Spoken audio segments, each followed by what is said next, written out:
Hi hello నమస్తే. మీరు చూస్తున్నారు ఏపీ హిందీ సేవా సమితి యూట్యూబ్ ఛానల్. ఈరోజు భాషా శిక్షణలో భాగంగా पाठ्य पुस्तक అంటే ఏమిటి? पाठ्य पुस्तक की विशेषताएं, पाठ्य पुस्तक विद्यार्थी के अनुसार, पाठ्य पुस्तक और అధ్యాపకుల के अनुसार మొదలైన అంశాలను తెలుసుకుందాం. ఎగ్జామినేషన్ పాయింట్ ఆఫ్ వ్యూలో మనకి ఏ వాక్యాలు ఏ సెంటెన్సెస్ మన పడతాయి అనేది కూడా మనం క్లుప్తంగా తెలుసుకుందాం. पाठ्य पुस्तक संबंधी प्राचीन काल से ही हमारे भारतवर्ष में शिक्षा की व्यवस्था आ रहा है. అంటే ప్రాచీన కాలం నుంచి మన వైదిక కాలం నుంచి కూడా విద్యకి చాలా భారతదేశంలో చాలా ప్రాధాన్యత ఉంది. దానిలో భాగంగా प्राचीन काल से ही हम पुस्तक का प्रयोग किया जाता है. పుస్తకాన్ని మనం ప్రయోగిస్తాం. प्राचीन काल में, पुरातन काल में पुस्तक को क्या कहा जाता है? ग्रंथ कहा जाता है. ग्रंथ అని అనేవారు. పుస్తకాన్ని గ్రంథ్ ప్రాచీన కాలం అనేవారు. అయితే ఈ గ్రంథ్ అంటే చూడండి, గ్రంథ్ అంటే బాంధన और గూంతన, నియమిత రూప్ సే జోడనా, క్రమానుసార రకన అనే అర్థంలో చెప్పడం జరిగింది. బాంధన అంటే కట్టడం, గూంతన అంటే అమర్చడం, గుర్చడం అంటే అర్థంలో వాడతాం మనం. నియమిత రూప్ సే జోడనా और క్రమానుసార రకన. గ్రంథ్ అనే పదానికి మనకి టెక్స్ట్ బుక్లో ఈ విధంగా ఇవ్వడం జరిగింది. బాంధన అంటే కట్టడం, గూంతన అంటే అమర్చడం, కుట్టడం, పేర్చడం అనే అర్థాల్లో మనం ఈ గూంతన అనేటువంటి పదాన్ని మనం వాడచ్చు. ఆ నియమిత రూప్ సే జోడన, క్రమానుసార్ రకన. క్రమంగా పెట్టడం, నియమంగా అంటే స్టెప్ బై స్టెప్ అంటే ఒక పేజ్ తర్వాత సీరియల్ వైజ్గా పెట్టడం, నియమిత రూప్ సే జోడన. ఈ అర్థాల్లో ఈ గ్రంథ్ అనే పదాన్ని వాడతారని చెప్పడం జరిగింది. धागे से गूंथने के कारण इसे क्या कहा जाता है? ग्रंथ कहा जाता है. దారంతో దాన్ని కడతారు కాబట్టి, దాన్ని అమరుస్తారు కాబట్టి, దారంతో దాన్ని గూత్తే హై, इसलिए इसे कहा जाता है ग्रंथ कहा जाता है. దారంతో దాన్ని అమరుస్తారు కాబట్టి, కడతారు కాబట్టి, కట్టి ఉంచుతారు కాబట్టి దాన్ని ఏమంటాం మనం? గ్రంథ్ అంటామనేసి చెప్పడం జరిగింది. గ్రంథ్ అంటామని చెప్పడం జరిగింది. అయితే ఆంగ్ల భాష में पुस्तक को बुक शब्द का प्रयोग होता है. మనందరికీ తెలుసు, ఆంగ్ల భాషలో ఇంగ్లీష్లో మనం పుస్తక్ని మనం ఏమంటాం? బుక్ అంటాం కదా. అయితే ఈ బుక్ అనేది, బుక్ शब्द की उत्पत्ति जर्मन भाषा से बीक से निकला है, बीक से हुई है माना जाता है. ఈ బుక్ అనేటువంటి పదము ఈ ఎక్కడి నుంచి వచ్చిందండి? జర్మన్ భాషలో బీక్ అనే పదం నుంచి వచ్చిందని చెప్పడం జరుగుతుంది. ఈ బుక్ అనేటువంటి పదం ఎక్కడి నుంచి ఉత్పత్తి జరిగింది? జర్మనీ భాషలో మనకి బీక్ అనే పదం నుంచి వచ్చిందని చెప్పడం జరుగుతుందండి. బీక్ కా అర్థ క్యా హై? యహా వృక్ష. బీక్ అంటే అర్థం ఏంటండి? వృక్ష అని అర్థం అండి. బీక్ అంటే వృక్ష అని అర్థం. ఫ్రాన్సీసీ భాషమే బీక్ శబ్ద హై. అదేవిధంగా ఫ్రాన్సీసీ అంటే ఫ్రాన్స్లో కూడా, ఈ ఫ్రాన్సీసీ భాషలోని కూడా ఉంది బీక్ అనేటువంటి పదము. ఇస్కా అర్థే వహా వృక్ష కీ చాల్. అక్కడ అర్థం ఏంటండి? వృక్ష కీ చాల్. వృక్ష కీ చాల్.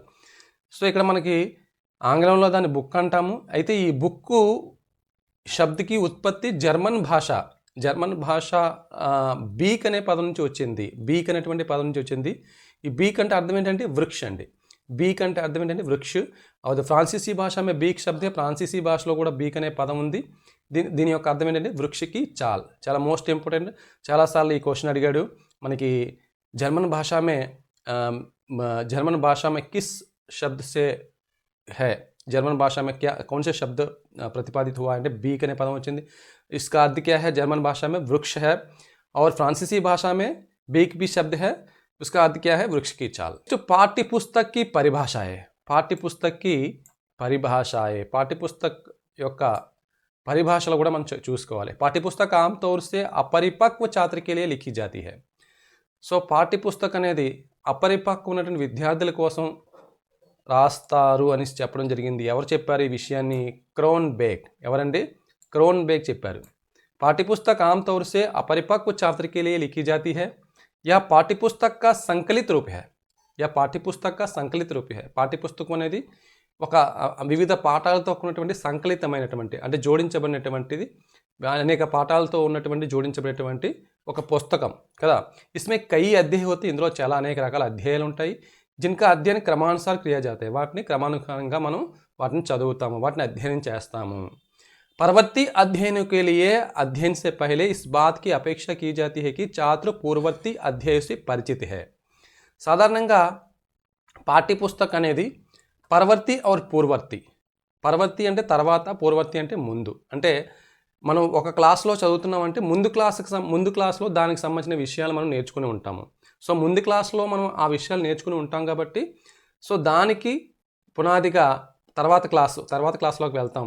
తర్వాత క్లాస్లోని ఆ యొక్క విషయాల్ని మరింత ఎక్కువగా మనం నేర్చుకుంటాం. అంటే ఒక క్లాస్లో నేర్చుకున్న విషయాలు తర్వాత క్లాస్లో మళ్ళీ వాటిని జోడించి మళ్ళీ ఎక్కువగా మనం నేర్చుకుంటాం కదా. ఆ విధంగా అంటే పరవర్తి और పూర్వర్తి. పరవర్తి అంటే తర్వాత, పూర్వర్తి అంటే ముందు.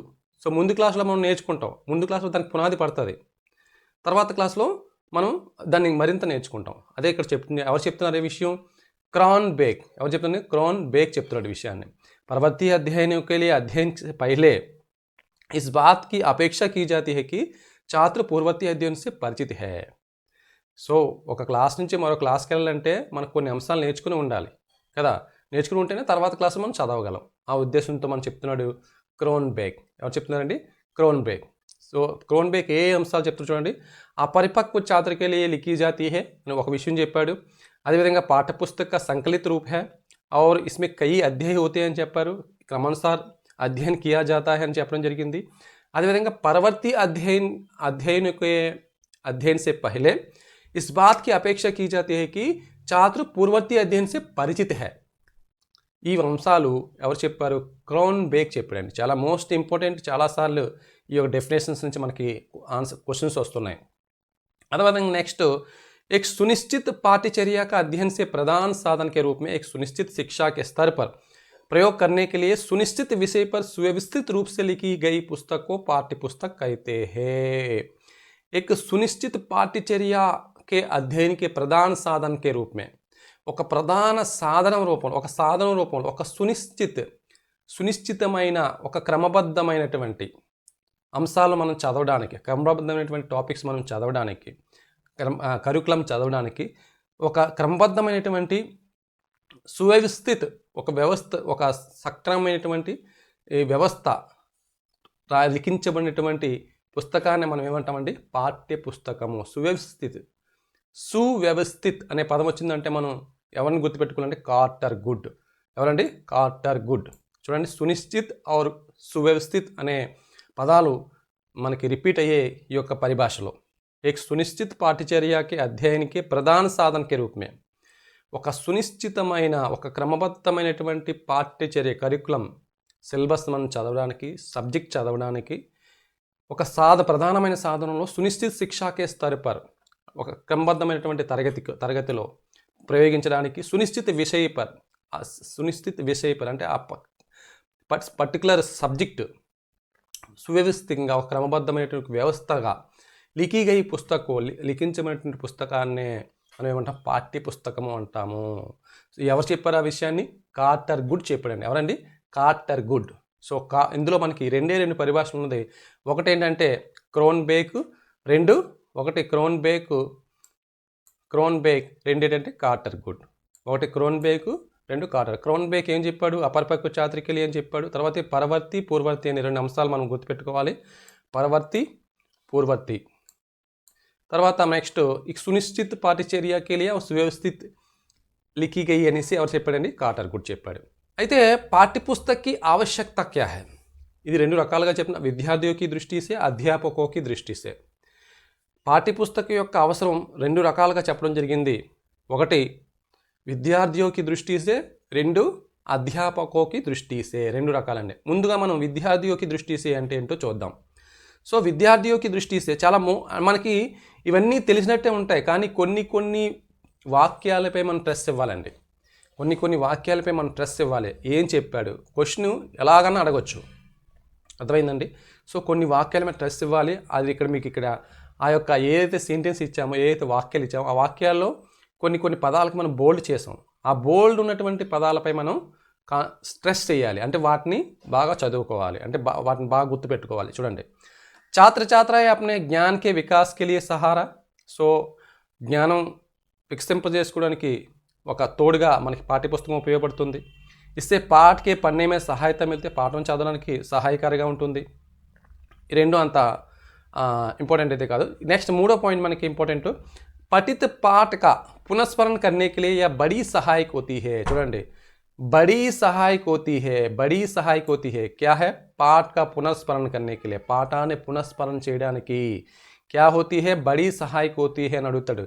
पाठ्य पुस्तक इसके लिए बड़ी सहायक होती है। किसके लिए? पुनस्मरण करने के लिए, या पाठ पढ़ने के लिए, या पाठ ज्ञान का विकास करने के लिए అని అడుగుతాడు। सो किसके लिए? पाठ पुनस्मरण करने के लिए, पाठ पुनस्मरण करने के लिए बड़ी सहायक होती है। ओके, నెక్స్ట్ బాలక్ కే అర్జిత జ్ఞానకు స్థాయిత్వ ప్రాప్తి होता है। ఏదైతే మనం జ్ఞానాన్ని ఆర్జించామో అది ఒక స్టెబిలిటీ, ఒక స్థాయిత్వ, స్థిరత్వం అనేది ఏర్పడుతుంది, జ్ఞానం అనే స్థిరత్వం ఏర్పడుతుంది కదా। बालक के अर्जित ज्ञान को स्थायित्व क्या होता है? किसमें होता है स्थायित्व? ज्ञान, अर्जित ज्ञान में स्थायित्व होता है, अर्जित ज्ञान में स्थायित्व प्राप्त होता है। नेक्स्ट, विद्यार्थियों की गृह कार्य देने में सुविधा होती है। किसमें सुविधा होती है? गृह कार्य देने में, गृह कार्य देने में। देखिए, అంటే హోంవర్క్ ఇవ్వడంలో మనకి చాలా సులువుగా ఉంటుంది, సువిధా హోతీ హై, చాలా ఈజీగా ఉంటుంది ఏంటి? పాఠ్య పుస్తకం। సువిధా హోతీ హై, సువిధా హోతీ హై किसमें होती है? गृह कार्य देने में। किसमें होती है? गृह कार्य देने में। नेक्स्ट, भाषा शिक्षण के विशिष्ट उद्देश्यों को प्राप्त करने में सहायता मिलती है।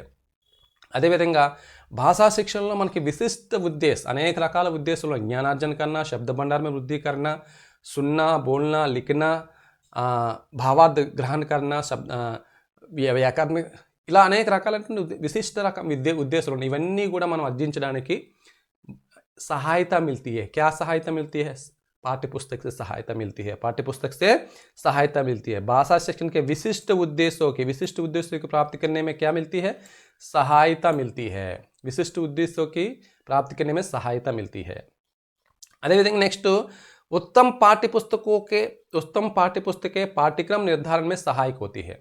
उत्तम पाठ्य पुस्तकें पाठ्यक्रम అంటే కరికులం ఏర్పాటు చేయడంలో, కరికులం నిర్మాణం చేయడంలో सहायक होती है। क्या सहायक होती है? उत्तम पाठ्य पुस्तकें पाठ्यक्रम निर्धारण में, అంటే ఉత్తమ పాఠ్య పుస్తకాలు తయారు చేయడంలోని మనకి పాఠ్య పుస్తకాలు ఉపయోగపడతాయి, సహాయకారిగా అవుతాయి, మనకి హెల్ప్ చేస్తాయని చెప్తున్నాడు। सहायक होती है। नेक्स्ट, इसके द्वारा छात्र पढ़ने के लिए प्रेरित होती है। इसके द्वारा छात्र पढ़ने के सहायता होती है। इंదులో మనకి बड़ी सहायक होती है, किसमें? पुनस्मरण होने में, पुनस्मरण करने के लिए। स्थायित्व प्राप्त होते हैं, किसमें? अधिक ज्ञान में। सुविधा होती है, किसमें? गृह कार्य देने में। सहायता मिलती है, किसमें? विशिष्ट उद्देश्यों को प्राप्त करने में।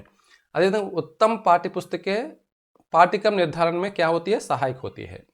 ఓకే, ఇక్కడ సహాయక होती है, सहायता मिलती है, రెండిట్లో చిన్న తేడా ఉంది చూసుకోండి। सहायता मिलती है और सहायक होते हैं। క్వశ్చన్ మనకి ఏ విధంగా సహాయత మిల్తీ హే, సహాయక होती है రెండు ఒకటే కదా అని మీరు అడగొచ్చు, కానీ అక్కడ క్వశ్చన్ అడుగుతాడు సహాయత మిల్తీ హే అని అడుగుతాడు, కానీ అప్పుడు సరైన ఆన్సర్ ఏమవుతుంది? విశిష్ట ఉద్దేశం को प्राप्त करने के लिए అనేది సరైన ఆన్సర్ అవుతుంది। ఓకే, నెక్స్ట్, భాషా पर अधिकार प्राप्त करने के लिए सहायक होती है। చూడండి, ఇక్కడ కూడా सहायक होती है అని అడగడం జరిగింది మనకి। ఇందులో రెండు వచ్చే सहायक होती है, विशिष्ट, ఇక్కడ सहायक उत्तम पाठ्य पुस्तकें पाठ्यक्रम निर्धारण में सहायक होती है। नेक्स्ट, మనకి భాషా पर अधिकार प्राप्त करने के लिए सहायक होती है। భాష మీద అధికారం, భాష మీద పట్టు సాధించడానికి కూడా పాఠ్య పుస్తకం అనేది ఉపయోగపడుతుంది। सहायक होती है, రెండు రకాల सहायक होती है మనకు ఇక్కడ प्रयोगन జరిగింది। नेक्स्ट, पूरी कक्षा को एक साथ पढ़ने में सहायक सिद्ध हुई है। देखिए, सहायक सिद्ध हुई है किसमें? पूरी कक्षा को एक साथ पढ़ाने में, మొత్తం తరగతి గది అంతటిని ఒకేసారి చెప్పడానికి సహాయక సిద్ధమైంది ఏంటి? పాఠ్య పుస్తకం। पूरी कक्षा को एक साथ पढ़ाने में किसमें सहायक सिद्ध हुई है? सहायक सिद्ध हुई है, पूरी कक्षा को एक साथ पढ़ाने में सहायक सिद्धि है। और इससे समय और श्रम की बचत होती है। पाठ्य पुस्तक से समय और श्रम की बचत होती है। बालक का जब पाठ्य पुस्तक पर अधिकार हो जाता है, విద్యార్థికి ఎప్పుడైతే బాలక్ టెక్స్ట్ బుక్ మీద మనకి పట్టు వచ్చేస్తుందో, इसमें ఆత్మసంతోష్ की प्राप्ति होती है। పిల్లవాడికి అనేక రకాల ప్రయోజనాలు ఉన్నాయి, ఆ ప్రయోజనాల్లో ఆత్మసంతృప్తి అనేది వస్తుంది, మనకి आत्मविश्वास बढ़ जाता है, आत्मविश्वास అనేది పెరుగుతుంది। उसके लिए विषय वस्तु सरल हो जाती है। ఏదైతే కంటెంట్ ఉందో, అందులో ఏదైతే విషయ వస్తువు ఉందో, ఆ విషయ వస్తువు అంతా కూడా చాలా ఈజీగా ఉంటుంది, ఈజీగా అయిపోతుంది। ఆ విషయ వస్తువు సంబంధీ ప్రశ్నों की उत्तर बड़ी सरलता से दे सकता है।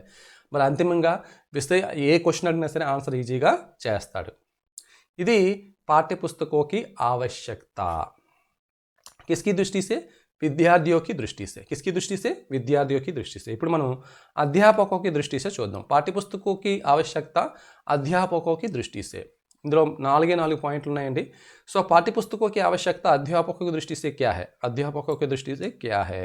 एक साधारण अध्यापक के लिए मार्गदर्शक का काम करती है. ఒక సాధారణ ఉపాధ్యాయుడికి ఇది ఏ విధంగా ఉపయోగపడుతుందండి? మార్గదర్శక్, గైడ్ చేస్తుంది. మరి ఒక యావరేజ్ టీచర్కి గైడ్ చేస్తుంది. ఒక యావరేజ్ టీచర్కి ఇది ఏం చేస్తుంది? మార్గదర్శక్. చాలాసార్లు ఈ క్వశ్చన్ అడిగాడు. एक साधारण अध्यापक के लिए पाठ्यपुस्तक क्या काम करती है? क्या काम करती है? मार्गदर्शक काम करती है. मार्गदर्शक काम करती है. क्या काम करती है? मार्गदर्शक. ओके. नेक्स्ट, अध्यापक का ज्ञान जाता है कि आयु और स्तर के अनुसार बालकों को कितना स्तर है. అదేవిధంగా ఒక స్తర్, ఒక లెవెల్, విద్యార్థి అంతా కూడా 6వ తరగతి అంటే 6వ తరగతి అంతా కూడా ఒకటే లెవెల్ ఉంటుంది. 7వ తరగతికి ఒక లెవెల్, 8వ తరగతికి ఒక లెవెల్. ఆ లెవెల్కి తగ్గట్టు ఆ వయసు ఉండాలి పిల్లలకి. ఆ వయసుకి తగ్గట్టు సిలబస్ ఉండాలి. ఆ వయసుకి తగ్గట్టు పాఠ్యపుస్తకం ఉండాలి. సో ఇవన్నీ కూడా, ఈ విషయాలన్నీ కూడా ఎవరు తెలుస్తాయి? టీచర్కి తెలుస్తాయి కదా, పాఠ్యపుస్తకం ద్వారా. అదేవిధంగా ఈ గయే బీతే అధ్యాపక్ కే లియే ఏక్ ఇక్కడ బాగుంటుంది. एक वरदान है. एक वरदान है. वरदान है. एक गए बीते अध्यापक के लिए एक वरदान है. एक वरदान ही है. ఒక బిలో యావరేజ్ టీచర్ అంటే అంతంత మాత్రం ఉన్నటువంటి టీచర్కి, కొద్దిగా నాలెడ్జ్ తక్కువ ఉన్నటువంటి టీచర్కి ఇది ఒక వరదాన్, ఒక వరంలా ఉంటుంది. ఒక వరంలా దీని ఉపయోగం ఉంటుంది. पाठ्यपुस्तकों एक गए बीते अध्यापक के लिए एक वरदान है. एक साधारण अध्यापक के लिए मार्गदर्शक है. एक साधारण अध्यापक के लिए मार्गदर्शक है, लेकिन एक गए बीते अध्यापक के लिए क्या है? एक वरदान है, ఒక వరము. पाठ्यपुस्तक से एक स्तर का निर्माण होता है. ఒక లెవెల్, ఒక కమ్యూనిటీ అనేది ఏర్పడుతుంది. ఒక లెవెల్ అనేది ఏర్పడుతుంది. ఒక క్రమబద్ధత అనేది ఏర్పడుతుంది కదా పాఠ్యపుస్తకం ద్వారా. ఇది पाठ्यपुस्तकों की आवश्यकता अध्यापकों के लिए और విద్యార్థిयों के लिए. నెక్స్ట్ మరి పార్ట్ 2 వీడియో చూడాలి అంటే మరి ఏపీ హిందీ సేవా సమితి యాప్ డౌన్లోడ్ చేసుకోండి. ఆ యాప్కి సంబంధించిన లింక్ మీకు డిస్క్రిప్షన్లో ఇవ్వడం జరిగింది.